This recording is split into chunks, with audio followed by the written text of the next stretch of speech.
Hello, okay. Yara Janaku Sandita 2D Ledger Pro ဆိုတဲ့ app လေးဖြစ်ပါတယ်။ဒီက offline သုံးလို့ရပါတယ်။ဒီမှာတော့ကျွန်တော်ဒီဟာလေးကို guide လေးလုပ်ပေးချင်လို့ပေါ့နော်။ဘယ်လိုမျိုးလဲဒီကျွန်တော် setting ထဲမှာအသုံးပြုသူ guide တော့ရေးထားပေးတယ်။ကျွန်တော်ထည့်ထားပေးတယ်။ဥပမာမူလစာမျက်နှာမှာဘာတွေပါတယ်။ agent commission မှာဘာတွေလုပ်လို့ရတယ်။စီးရင်သွင်းတာဘယ်လိုလုပ်လို့ရတယ်။အမှန်ပေါ် recycling bin ကဘယ်လိုလုပ်လဲ။ဒီကနေကနှစ်ကွက်ထွက်တယ်ဆိုတော့မနက်ခင်းနဲ့ညနေခင်းကိုဘယ်လိုမျိုးလုပ်လို့ရတယ်ဆိုတာကိုဒီမှာတော့အချင်းချုပ်ပဲပြလို့ရတယ်ဆိုတော့ကျွန်တော်အချင်းချုပ်ပဲထည့်ထားပေးရဒါပေမဲ့ဒီအခုကကျတော့ဒီဟာကိုဘယ်လိုမျိုးသုံးရလဲဘယ်လိုလုပ်လို့ရလဲအဲ့လိုမျိုးစတင်သုံးတဲ့လူတွေရောအဆင်ပြေအောင်လို့ပေါ့နော်ကျွန်တော်ရေးထားတဲ့ပုံစံနဲ့နည်းနည်းကျွန်တော်ပြောပြတာပထမဆုံးတော့ကျွန်တော်ဒီမှာ commission agent စရင်းများဆိုတဲ့အထဲမှာကျွန်တော်တို့အရင်commission စားတွေကိုကျွန်တော်တို့ဒီစီရင်သွင်းလို့ရတယ်ပေါ့နော် create လုပ်တဲ့အပိုင်းပေါ့အဲ့ဒါနှိပ်လိုက်မယ် commission ထဲမှာဒါကကျွန်တော်လုပ်ထားပြီးသားပေါ့နော်အဲ့ဒါရှိတဲ့ဟာတွေပေါ့ဒီမှာဆိုရင်ကျွန်တော်တို့ဒီညာဘက်ထောင်းအောက်မှာအပြာရောင်ဒီမှာဟိုဟာလေးရှိတယ်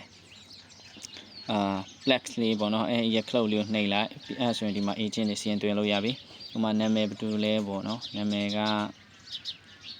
မင်းအောင်ပဲထားပါတော့မင်းအောင်ပေါ့နော်ပြီးရင်ဆိုသူ့ commission ဘယ်လောက်ပေးမလဲ10% ဒါ15 or 20စသဖြင့်ကျွန်တော်တို့သူ့ကိုပေးမဲ့ commission အတိုင်းပေါ့နော်ပေးလို့ရတယ်ကျွန်တော်ဒီမှာ15% ပေးကြည့်မယ်ပြီးဆိုတိမ့်မယ်ဆိုတာနှိပ်လိုက်ရင်ဒီမှာ commission အသစ်ထည့်ပြီးပါပြီလို့ပြောရဲဆိုရင်ကျွန်တော်ဒီအောက်ဆုံးမှာမင်းအောင်ဆိုတဲ့ဟာလေးကဒီမှာကျွန်တော် create လုပ်ပြီးသားဖြစ်သွားမယ်ပေါ့နော် create လုပ်ပြီးသားဖြစ်သွားမယ်အဲဆိုတော့ကျွန်တော်တို့အဲ့ဟာကိုအကယ်၍ကျွန်တော်တို့ကမှားပြီးတော့စီရင်သွင်းမိတယ်အဲ့လိုမျိုးဖြစ်တယ်ဆိုရင်ကျွန်တော်တို့ဒီမှာမင်းအောင်ရဲ့ပြီးမှကျွန်တော်ဒီခဲတံပုံလေးရှိတယ်ပြီးဆို delete ပုံလေးရှိတယ်ဒီမှာ flex ပုံလေးရှိရပေါ့အဲ့ဒါကျွန်တော်ပြပြမယ်နော်ဒီမှာဒီကျွန်တော်တို့ဒီခဲတံပုံလေးကိုနှိပ်လိုက်ရင်တော့ကျွန်တော်ပြင်ဆင်တာပါ edit လောက်တာပေါ့သူ့နာမည်မှားရတာ commission ပေးတာမှားရတာစသဖြင့်ကျွန်တော်ပြင်လို့ရတယ်ပြီးတော့ရင် sorry ကျွန်တော်တို့ဒီမှာပြင်ဆင်လို့ရဒီရဲ့အပေါ်ဆုံး commission ဒီမှာတော့ကျွန်တော်စီမှာကျွန်တော် font နေကျွန်တော်ထွင်ထားတာမလို့ကျွန်တော်စီမှာ font မမှန်ပါဘူးဒါပေမဲ့လူကြီးမင်းတို့ရဲ့ဖုန်းမှာတော့ font မှန်ပါလိမ့်မယ်အဲဆိုတော့ကျွန်တော်ဒီရဲ့ပြင်ဆင်မယ်ဆိုတာနှိပ်ပြရင် save နှိပ်လိုက်ဆိုရင်ကျွန်တော်ပြင်ပြီးသားဖြစ်တော့ပြင်ချင်ဆိုပြင်လို့ရနော်ပြီးဆိုဒီခဲတံရဲ့ပုံလေးမှာကျွန်တော်ဘေးမှာကျန် delete ပုံလေးရှိပါတယ်အဲ့အောင်နှိပ်လိုက်မယ်ဆိုရင်တော့ကျွန်တော်တခါတည်း agent ကိုဖြတ်လိုက်တာမျိုးလုပ်လို့ရပါတယ်ဖြတ်လိုက်မယ်ပေါ့နော်အဲ့လိုလုပ်လို့ရတယ်အခုတော့မလုပ်တော့ကျွန်တော်ပြေးဆိုရင်ဒီထဲမှာကျွန်တော်တို့ဒီမင်းအောင်ဆိုတဲ့အထဲမှာကျွန်တော်တို့ကဏ္ဍတွေဘယ်လိုထည့်မလဲပေါ့နော်သူစီကနေတက်လာတဲ့ကဏ္ဍတွေဘယ်လိုထည့်ပေးမလဲဆိုတာကိုကျွန်တော်ပြပြမယ်အဲ့ဒီဒီထဲမှာ plex လေးနှိပ်လိုက်မယ်ပြီးတော့ရင်ကျွန်တော်တို့ဒီရဲ့screen ပေါ်လာမယ်စာမျက်နှာပေါ်လာမယ်အဲဆိုကျွန်တော်တို့ကသူစီကလာတဲ့ကဏ္ဍတွေကိုနီးနှမျိုးနဲ့ကျွန်တော်ဒီထဲမှာထည့်လို့ရတယ်နီးနှမျိုးနဲ့ဆိုတာကဟိုမှာထားပါတော့ကျွန်တော်တို့ကသူစီရလာတဲ့ခဏတွေက1 2 3 4 5ဒီမှာတော့ကျွန်တော်အလွယ်ပြမယ်နော်ပြီးဆိုရင်1 2 3 4 5သူကခွေပူးထိုးချင်တာဒါမှမဟုတ်ခွေပါဝါနက်ခက်စသဖြင့်ဒီပါဝါနက်ခက်တွေမှာလည်းကျွန်တော်တို့ဘေးမှာခဲတဲ့ပုံလေးရှိရနော်ကျွန်တော်တို့အဲ့မှာကျွန်တော်တို့ဒီမှာကျွန်တော်အကုန်လုံးမထည့်ထားဘူးကိုလိုချင်တာကိုပဲထည့်ပြီးလုပ်လို့ရတယ် edit လုပ်လို့ရပေါ့ဟိုမှာကိုဘက်မှာကခွေပူးပါဝါစသဖြင့်ဒီ၄ခုပဲထိုးတာများရဆိုရင်အဲ့၄ခုပဲဒီမှာထားလို့ရအကယ်မဟုတ်ကိုကျန်တဲ့ဟာတွေအကုန်လုံးမှာဒီမှာတခါတည်း shortcut အနေနဲ့နှိပ်ပြီးတော့ပြချင်တာဆိုရင်အကုန်လုံးကိုကျွန်တော်တို့ပြလို့ရတယ်ပေါ့နော်ဒီလိုလေးဆွဲပြီးတော့ကျွန်တော်တို့ရွေးချယ်လို့ရတယ်အခုကျွန်တော်1 2 3 4 5ခွေပူးကို2000ဘိုးထိုးတယ်ဆိုတဲ့ဟာကိုပြမယ်နော်2000ဘိုးထိုးတယ်ဆိုတော့2000ဘိုးထိုးတယ်အဲဆိုရင်ကျွန်တော်တို့ကခွေပူးဆိုတာနှိပ်လိုက်တာနဲ့ကျွန်တော်ဒီမှာ25ခွက်ကိုတခါတည်းစင်ရင်သွင်းပြီးသားဖြစ်သွားပြီဒါမဲ့အခုဒီမှာအခုကျွန်တော်တို့ကဒီထဲတော့နည်းနည်းလိုက်တယ်ဒီထဲမှာကျွန်တော်တို့ကတကွက်ကအကုန်လုံး2000ဘိုးမထိုးချင်ဘူး2000ဘိုးမထိုးချင်ဘူးကျွန်တော်တို့အဲ့ထဲမှာတကွက်တလီပေါ့နော်အဲ့လိုမျိုးတို့က9000ဘိုးပဲထိုးချင်တာမျိုးရှိတတ်မယ်ပေါ့နော်အဲ့အတွက်ကျွန်တော်ဒီမှာခဲတဲ့ပုံလေးကိုနှိပ်လိုက်အဲဆိုဒီမှာကျွန်တော်တို့ပြင်ပေးလို့ရပြီကျွန်တော်တို့9000ဘိုးပဲထည့်လိုက်မယ်ပေါ့နော်9000ဘိုးပဲထည့်လိုက်မယ်ပြီးဆိုကျွန်တော်ဒီမှာ apex ဆိုတဲ့ခလုတ်လေးပြောင်းသွားပြီနော်အဲ့ဒါလေးကို plex ဆိုနှိပ်လိုက်အဲဆိုပြင်ဆင်ပြီးတော့ဖြစ်ပြီဒီမှာ9000ဘိုးပဲဖြစ်သွားရင်နော်ဒီကွက်လေးမှာကျွန်တော်ဒီကွက်လေးမှာ9000ဘိုးပဲဖြစ်သွားပြီပြီးတော့ကျွန်တော်ဒီမှာဒီ power naked တွေဒီမှာထည့်ထားပေးလိုမျိုး shortcut လိုမျိုးဒီအောက်မှာလဲကျွန်တော်တို့ထိုးရလွယ်ကူအောင်100 200 300 400 500ဆိုတဲ့ကျွန်တော် shortcut လေးထည့်ထားပေးတယ်အဲ့လိုမျိုးနှိပ်လိုက်လို့ရပါတော့အဲ့ဟာကိုကျွန်တော်တို့ကဒီတိမ့်မယ်ဆိုတာကိုမနှိပ်ခင်ကျွန်တော်တို့က သိမ်းမယ်ဆိုတာမနှိပ်ခင်ကျွန်တော်တို့ပြင်ဆင်ရမှာဖြစ်ပါတယ်အကယ်၍ delete ချင်လဲဘေးမှာ delete ခလုတ်လေးကျွန်တော်ထည့်ထားပေးတယ်အဲ့ဒါလေးနှိပ်လိုက်ရင်တော့ပြတ်သွားမှာဖြစ်ပါတယ်ပြတ်သွားပြီနော်အဲ့လိုမျိုးပေါ့တစ်ခုချင်း edit လို့ရတယ်လို့ delete လို့လည်းရတယ်တစ်ခုချင်းအဲ့လိုမျိုးထည့်ထားပေးရနော်အဆင်ပြေအောင်ပေါ့အဲ့လိုမျိုးလုပ်ထားပေးတယ်ပြီးတော့အဲ့ဟာကိုကျွန်တော်သိမ်းမယ်လို့နှိပ်လိုက်ရင်သိမ်းပြီးတော့ရင်တော့ကျွန်တော်တို့ပြန်ပြင်လို့မရတော့ပါဘူးဒါပထမဒါတနည်းပေါ့နော်ကျွန်တော်သိမ်းလိုက်မယ်နော်ခဏနောက်တစ်ခုဘယ်လိုမျိုးထည့်ပြီးတော့ထိုးလို့ရလဲဆိုတော့ဒီမှာကျွန်တော်တို့အမြန်ထိုးတဲ့ပုံစံပေါ့နော်ဒီမှာသူ့ဘက်ကနေ copy ဆွဲလာcopy လောက်လာတဲ့ခဏတွေကိုကျွန်တော်ဒီမှာထည့်ပြီးတော့လဲကျွန်တော်ထိုးလို့ရပါတယ်ဒီမှာအပေါ်မှာကျွန်တော် format ထည့်ထားပေးတယ်ဒီမှာ1 2 3 4 5 900 R ဆို R or ဒါမှမဟုတ်1 2 900ပေါ့နော်အဲ့လိုမျိုးဆိုပြီးတော့ကျွန်တော်တို့ထိုးလို့ရတယ်ပုံမှန်လည်းထိုးလို့ရတယ်အဲ့လိုမျိုးတွေလုပ်လို့ရတယ်ဆိုတော့ကျွန်တော်ဒီမှာတစ်ချက်ပြမယ်နော်5 6 9 ခွန်3ထားပါတော့အဲ့ဟာကိုကျွန်တော်ကအားလိုက်မယ်ပေါ့နော်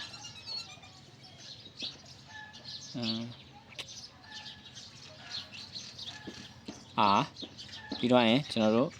ဒီမှာ9000ဘိုးကျွန်တော်ထိုးလိုက်မယ်9000ဘိုးအားလိုက်မယ်ဆိုရင်ကျွန်တော်တို့ add လိုက်တာနဲ့ကျွန်တော်ဒီမှာကျွန်တော်၄ကွက်ပြသွားပြီနော်9ခွန်ဗလဲခွန်9ခွန်65 56စသဖြင့်အဲ့လိုမျိုးတစ်ခါတည်းစင်ရင်ထည့်လို့ရတယ်အဲ့ဒါကိုလည်းကျွန်တော်တစ်ခုချင်းအကယ်၍ဘယ်လိုမျိုး edit ခင်လဲရတယ်နော်အဲ့လိုမျိုးလည်း edit လုပ်ရတယ်အဲ့လိုမျိုးဒီ paste cloud ကနေပဲလေကျွန်တော်တို့စင်ရင်သွင်းပြီးတော့ဒီရဲ့အပေါ်မှာပါတဲ့ format အတိုင်းကျွန်တော်တို့ကျန်တဲ့ခွေစသဖြင့်ပူးခွေအဲ့ဒါလည်းကျွန်တော်တို့ထည့်ပြီးတော့သုံးပြီးတော့ကျွန်တော်ဒီအလုပ်လုပ်လို့ရတယ်ပေါ့နော်အဲ့ဆိုပုံမြန်မယ်ပေါ့အဲ့လိုလုပ်ရှင်လည်းရတယ်ဒီတိုင်းကျွန်တော်တို့စင်ရင်သွင်းရှင်လည်းရတယ်အဲ့လိုမျိုးနှစ်နည်းနဲ့ကျွန်တော်တို့အလုပ်လုပ်လို့ရအောင်လို့ထည့်ထားပေးတယ်ဒီမှာလည်းကျွန်တော်ဒါမနက်ခင်းခဏကမနက်ခင်းတစ်ခွက်ညနေတစ်ခွက်ထွက်တာဆိုတော့ကျွန်တော်တို့မနက်ခင်းပိုင်းပေါ့နော်12နာရီမထိုးခင်ထိကိုမနက်ပိုင်းမှာစင်းရင်းနေပြပြီးတော့မနက်ပိုင်းအဖြစ်စင်းရင်းတွင်းပြီးတော့12နာရီကျော်ကနေညနေ4နာရီခွဲထိကိုတော့ကျွန်တော်တို့ညနေဆိုပြီးတော့စင်းရင်းတွင်းမှာဖြစ်ပါတယ်ဒီထဲမှာအဲ့လိုနှစ်ပိုင်းခွဲပြီးတော့ရေးထားပြီပေါ့နော်အခုကျွန်တော်သိမ်းမယ်ဆိုတဲ့ခလုတ်နှိပ်လိုက်မယ်အဲ့ဆိုရင်ဘယ်တော့မှတော့ပြမလဲဆိုတော့ကျွန်တော်တို့ဒီမှာမင်းအောင်ဆိုတဲ့ထဲမှာကျွန်တော်တို့ဘောင်းရှာနှစ်ဆောင်ကျွန်တော်တို့စင်းသွင်းလိုက်တယ်ဆိုရင်ဒီမှာဘောင်းရှာအသေးစိတ်ဆိုတဲ့ထဲမှာကြည့်လို့ရပြင်းဆိုဒီ total ကနေအဲ့ဒါကိုနှိပ်ပြီးတော့လည်းကြည့်လို့ရနော် total ကနေဆိုတော့ဒီမှာကျွန်တော်တို့ total say 9သိန်းပေါ့နော်အဲ့ဟာကိုနှိပ်ပြီးတော့ကြည့်လို့ရတယ်လို့ဒီမှာကျွန်တော်တို့ဘောင်းရှာဆိုပြီးတော့ဒီမှာအသေးစိတ်ဆိုတဲ့ဟာလေးရှိအဲ့ဒါလေးနှိပ်လိုက်အဲ့ဆိုဒီမှာနှစ်ခုကျွန်တော်တို့စင်းသွင်းခဲ့တာပေါ့နော်ဒီမှာဒါ R နဲ့ပတ်သက်ပြီးတော့9000စီထိုးရရှိတယ်ပြီးရင်ဆိုမင်းအောင်ဆိုပြီးတော့ကျွန်တော်တို့ဒီမှာကျွန်တော်ခွေပူးခွေနဲ့ထိုးခဲ့တဲ့ဟာရှိတယ်ဒီထဲမှာကျွန်တော်တို့သူ့ကိုကော်မရှင်15ပေးခဲ့ရဖြစ်လို့15နှုတ်ပေးတာအမောင့်ပြပေးတယ်တခါလဲနှုတ်ပေးတာအမောင့်ပြပေးတာပေါ့ပြီးရင်ဆိုရင်ဒီမှာလဲကျွန်တော်တို့အဲ့လိုမျိုးပြပေးတယ်ကော်မရှင်နှုတ်ပေးတာအဲ့ဒါဆိုရင်ကျွန်တော်တို့ကဒီအောင် copy all ဆိုပြီးတော့ copy ဆွဲပြီးတော့ပို့ချင်လဲရတယ်အဲ့လိုမျိုးမဟုတ်ဘူးကျွန်တော်တို့ကအဲ့ထက်နည်းနည်းလေးမြင်ချင်တယ်တခါလဲကိုကဒီ chair ဆိုရင် cloud နှိပ်ပြီးတော့ Viber ကိုနှိပ်လိုက်ရင် Viber ထဲမှာတွားပြီးတော့တခါလဲအဲ့ရဲ့လူကိုဆက်လက်မှတ်ပြီးတော့ကျွန်တော်တို့ပို့လိုက်လို့ရတယ်Telegram ကိုနှိပ်ပြီးတော့လဲ Telegram ရဲ့Telegram ပို့ချင်တယ်ဆိုရင် Telegram ရွေးချယ်လိုက်တာနဲ့တခါလဲ allowance ပေးပြီးတော့အဲ့ရဲ့ထဲကကိုပို့ချင်တဲ့လူကိုဆက်လက်မှတ်ပြီးပို့လို့ရတယ်ပြီးဆိုရင်အဲ့လိုမျိုးမဟုတ်ဘူးရိုး message ကပဲဆိုဒီမှာ SMS လို့ရေးထားတဲ့ဟာကိုနှိပ်ပြီးတော့ကျွန်တော်တို့ဒီမှာအစိမ်းရောင်လေးเนาะအဲ့ရဟာလေးကိုနှိပ်ပြီးတော့ကျွန်တော်တို့တခါတည်းအဲ့ရဲ့ကိုရွေးချယ်မဲ့လူရဲ့ phone number ဒါမှမဟုတ်ရင်နာမည်ကိုရိုက်လိုက်ပြီးတော့မှအဲ့မှာရွေးချယ်ပြီးတော့တခါတည်းပို့လို့ရတာဖြစ်ပါတယ်ဥပမာဒီမှာဆိုရင်ကျွန်တော်တို့ဒီလိုမျိုးပေါ့เนาะအဲ့မှာဒီမှာကိုကဘယ်သူပို့ချင်တာလဲပေါ့เนาะကိုငယ်ကိုပို့မလားမှာ homeပို့မလားစသဖြင့်ပေါ့နော်အဲ့လိုမျိုးတခါတည်းရွေးချယ်ပြီးတော့ကျွန်တော်တို့ဒီမှာ send ဆိုတာနှိပ်လိုက်တာနဲ့ကျွန်တော်တို့တခါတည်းဒီထဲမှာဘာတွေပါသွားမလဲဆိုရင် agent နာမည်ပါမယ် date ပါမယ်ကျွန်တော်အဲ့ပါသွားမယ်ပြီးဆို next amount ရယ်ဒီ commission လုပ်ပြီးသား amount ရယ်အဲ့လိုမျိုးဆိုပြီးတော့တို့ amount နှစ်ခုနဲ့အဲ့လိုမျိုးအကုန်လုံးပြမှာဖြစ်ပါတယ် send ဆိုတာနှိပ်လိုက်တော့တခါတည်းကျွန်တော်ပို့ပြီးသားဖြစ်သွားရင်ဆိုရင်ပို့ပြီးတော့မြန်မြန်ဆန်ဆန်နဲ့ကျွန်တော်တို့အသုံးပြုလို့ရမယ်လို့ထင်ပါတယ်ပေါ့နော်အဲဆိုတော့အဲ့လိုမျိုးလုပ်လို့ရတယ်ဒါကတော့ကျွန်တော်ဒီဘောင်ရှာအသေးစိတ်အပိုင်းပေါ့နော်ဒီမှာလည်းကျွန်တော်တို့ delete ရှင်လဲရတယ်နော်အဲဟာကဒီဘောင်ရှာကို delete ရှင်လဲရတယ်နော် delete မလားဆိုရင် delete လိုက်မယ်ဆိုရင်တော့ဒီတွေကတခါတည်းဖြတ်လို့လဲရတယ်ပြီးရင် recycle bin ကြရင်တော့ကျွန်တော်အဲ့ဟာနဲ့ပတ်သက်တာလေးနည်းနည်းထပ်ပြောပြမယ်နော်အခုကကျွန်တော်ဒီမှာဘောင်ရှာတွေမှာဆိုအခုကျွန်တော်ဒီမှာ create ထားတဲ့ဟာတွေအပေါ်ဆုံးမှာတော့ကျွန်တော်တို့အခုဒီနေ့15ရက်နေ့ထိုးလိုက်တဲ့ဘောင်ရှာနဲ့ဆောင်ပြတာဖြစ်ပါတယ်9:49 22စက္ကန့်တစ်ခုရှိပြီးတော့9:49 73ဆိုပြီးတော့တစ်ခုရှိရပါတော့အဲ့လိုမျိုးပေါ့ဆိုတော့ အဲ့ဟာကိုဒီမှာလည်း delete ရှင်ရတယ်ပြီးရင်ဆိုကျွန်တော်တို့နှိပ်လိုက်ရင်ဆိုဒီမှာအသေးစိတ်ဝင်ကြည့်လို့ရတယ်ဒီမှာလည်း copy all နှိပ်ပြီးတော့ကျွန်တော်တို့ပို့လို့ရတယ်လို့ကျွန်တော်ဒီမှာ share ခလို့နှိပ်ပြီးတော့လည်းကျွန်တော်တို့ Viber Telegram SMS တို့တခါတည်းပို့လို့ရတယ်เนาะဒါကတော့ဘောင်ရှာအပိုင်းပေါ့ကနန်းလေးမှာဆိုရင်တော့ကနန်းလေးမှာလည်းမနက်ခင်းပိုင်းနဲ့ညနေပိုင်းဆိုကျွန်တော်နှစ်ပိုင်းခွဲပြီးတော့ပြရတယ်နှစ်ကွက်ထွက်လာဆိုတော့လေเนาะအဲ့ဆိုတော့ကျွန်တော်တို့အခု15ရက်နေ့မှာကျွန်တော်တို့ဒီမနက်ခင်းမှာဆိုတော့ကျွန်တော်တို့ create လိုက်တဲ့ဟာပေါ့နော်ကျွန်တော်3ခုလောက် create လိုက်တာဆိုတော့အခုဒီတစ်ခုမှလည်းမနက်ခင်းပိုင်းဒါထိုးထားတဲ့ဟာတွေကိုပြရတာဖြစ်ပါတယ်ပြီးရင်ဆိုရင်ဒီညနေပိုင်းကတော့အခုမထိုးရသေးတော့ဘာမှရှိမနေပါဘူးအဲ့ဆိုကျွန်တော်ဒီ14ရက်မှာ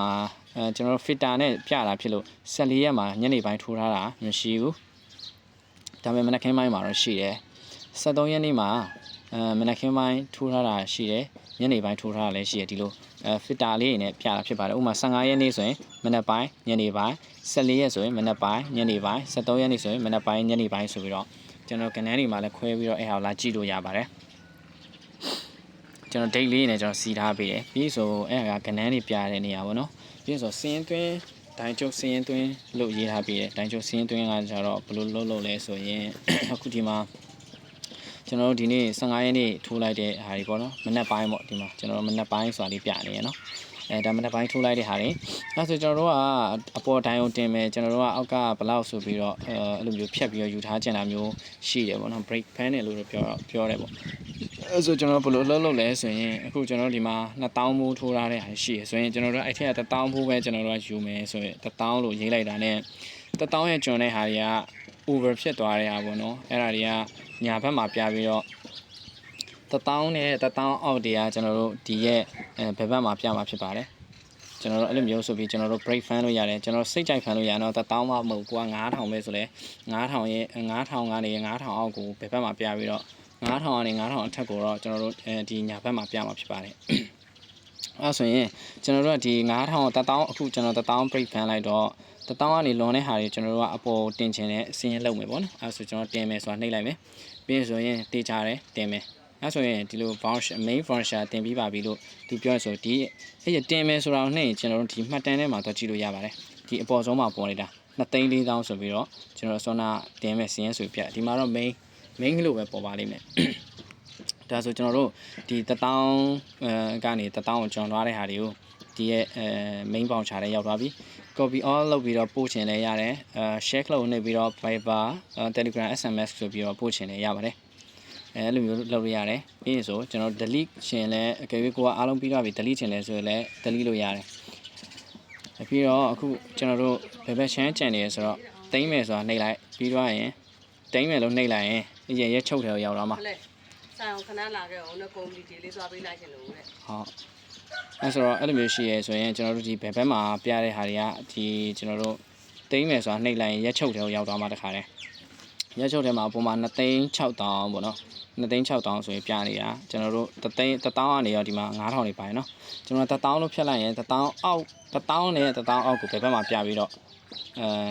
1000ကနေရော1000အပေါ်ကိုအညာဘက်မှာပြမှာဖြစ်ပါတယ်ဒီမှာလည်း copy all ဆိုပြီးပို့လို့ရတယ်လို့မျိုး share club ကိုနေပြီးတော့ Viber Telegram SMS ဆိုတခါတိုက်ရိုက်ပို့လို့ရဖြစ်ပါတယ်ဒီမှာတခုပြောချင်တာဒီထဲမှာအကယ်၍ကိုအမှားဖြတ်မိလို့တော်တကောင်မတော်တဆအဲ့လိုမျိုးဖြတ်လိုက်မိတာရှိရဆိုရင်ဥပမာကျွန်တော်ဒီအပေါ်ဆုံးကတခုဖြတ်ပြမယ်နော်ရက်ချုပ်ဆိုတဲ့2,600,000ကျွန်တော်ဖြတ်လိုက်မိရဲပေါ့ဖြတ်လိုက်မိရင်ကျွန်တော်ထည့်ထားတဲ့ဟာတခုကဘာလဲဆိုဒီ setting ထဲမှာအမိုက်ပုံးဆွဲဟာလေးရှိဒီအထက်ကိုရောက်သွားမှာကျွန်တော်ဒီမှာအပေါ်ဆုံးမှာဒီရက်ချုပ်ရက်ဘေးမှာဒီမှာကျွန်တော် recycle ပေါ့နော်အဲ့လိုအဝိုင်းလေးပြရှိရ cross လေးပြရှိရကယ်၍ဒီအစိမ်းရောင်လေးကိုနှိပ်မယ်ဆိုရင်တော့ကျွန်တော်တို့ကပြန်လဲယူတာပေါ့နော်ပြန်လဲယူတာအကယ်၍ဒီ cross ကိုနှိပ်ရင်တော့ပြတ်သွားမှာပေါ့လုံးဝပြန်ရှာလို့မရတော့ပါဘူးအဲ့ဆိုတော့ကျွန်တော်နှိပ်လိုက်ပြီးတော့ဆိုကျွန်တော်ပြန်သွားကြည့်ကြည့်မယ်ဆိုတော့ကျွန်တော်ရက်ချုပ်တယ်မှာအပေါ်ဆုံးမှာ2,600,000ဆိုကျွန်တော်ပြန်ရောက်လာဖြစ်ပါတယ်အဲ့လိုမျိုးရှိရပြီးတော့ကျွန်တော်တို့ဒီ setting ထဲမှာဒီအဲ့ရ recycle bin တုံးပြုလို့ရတယ်လို့မျိုးဒီမှာအကယ်၍အချက်လက်တွေအားလုံးကိုကဖြတ်ရှင်တယ်တနည်းဖြတ်ရှင်တယ်ဆိုရင်တော့ဒီမှာတခါလေးဖြတ်လိုက်လို့ရပါတယ်အဲ့ဆိုရင်တော့ပြန်ယူလို့မရတော့ပါဘူးအကယ်၍ကျွန်တော်ကတော့ကျွန်တော်ရဲ့ကုတ်ထဲမှာဘယ်လိုရေးထားပေးလဲဆိုရင်အကုန်လုံးအဆင်ပြေအောင်ဆိုပြီးတော့ကျွန်တော်ကတနင်းလာနေတောက်ကြနေထိစင်းတွေကိုမဖြတ်ပြင်းပေါ့နော်ရှိနေမှာဖြစ်ပါတယ်ဒါပေမဲ့စနေနေ့ကျရင်တော့သူ့အလိုလျောက်ပြတ်သွားအောင်ကျွန်တော်ကုတ်ထဲမှာရေးထားဖြစ်ပါတယ်အခုကျွန်တော်တို့က15ရက်နေ့မှာမနက်ခင်းပိုင်းမှာကျွန်တော်ထွက်တဲ့ကနေထွက်လာပြီပေါ့ထားပါတော့ ဒီမှာတစ်ဆို3300မို့ရှိရဆိုတော့ဆိုကျွန်တော်ဘယ်လိုစစ်မလဲဆိုရင်ဒီမှာပေါက်မဲစစ်ဆိုတာရှိရတဲ့နှိမ့်လိုက်ပြီးတော့ဆိုရင်ဒီမှာတစ်ဆိုရင်နှိမ့်လိုက်ဒါဆိုရင်သူကအရော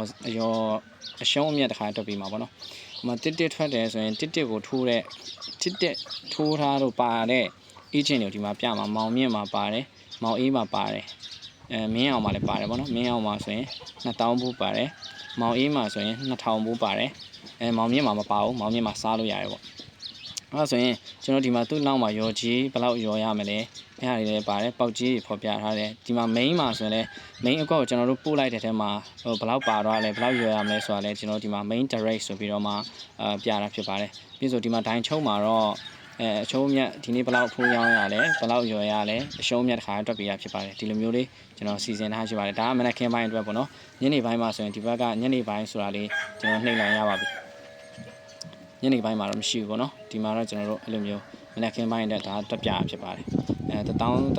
ဘူး2000ဘူးစသည်ဖြင့်ဒီလိုမျိုးဒီနေ့15ရက်နေ့ fit တာကိုခံပြီးတော့တစ်ထွက်တယ်ဆိုရင်မနက်ခင်းပိုင်းတစ်ထွက်တယ်ဆိုရင်အဲ့ဟာတွေကိုပေါက်ကြီးဘယ်လောက်ပါလဲဘယ်လောက်ရော်ရမလဲစသဖြင့်အကုန်လုံးပါမှာဖြစ်ပါတယ်ညနေပိုင်းကတော့ထိုးထားမရှိဘူးပုံမှန်တိုင်းပဲကျွန်တော်ရှေ့မှာတွက်တယ်လို့မျိုးထွက်လာတဲ့ခဏကိုဒီမှာရေးပြီးတော့ကျွန်တော်ညနေခင်းပိုင်းစင်းဆိုပြီးတော့တွက်ပြပါလိမ့်မယ်ဒါဆိုရင်တော့အလုံးအဆင်ပြေမယ်လို့တော့ကျွန်တော်ထင်ပါတယ်ဒီ app ကိုသုံးပြီးတော့ပို့ပြီးတော့အလုပ်တွေလုပ်လို့ရမယ်ပို့ပြီးတော့မြန်ဆန်သွားမယ်အချိန်ကိုသက်သာမယ်လို့ထင်ပါတယ်အကယ်၍မရှင်းတာရှိတယ်ဒါမှမဟုတ်ရင်ဒီဟာကကျွန်တော်တို့တရက်ပဲ free pay သုံးတာဖြစ်ပါတယ်နော်အဲဆိုတော့အကယ်၍စိတ်ဝင်စားတယ်သုံးချင်တယ်ဆိုရင်ဒါမှမဟုတ်ရင်စိတ်ဝင်စားတယ်ဆိုရင်ကျွန်တော်ဆက်သွယ်လို့ရပါတယ်ဒီမှာကျွန်တော်ဆက်သွယ်ရမယ် Telegram account ရဲ့ကျွန်တော်ဖုန်းနံပါတ်ရောဒီ slide မှာကျွန်တော်ထည့်ထားပေးပါတယ်အဲဆိုတော့အားလုံးကျေးဇူးတင်ပါတယ်ဗျ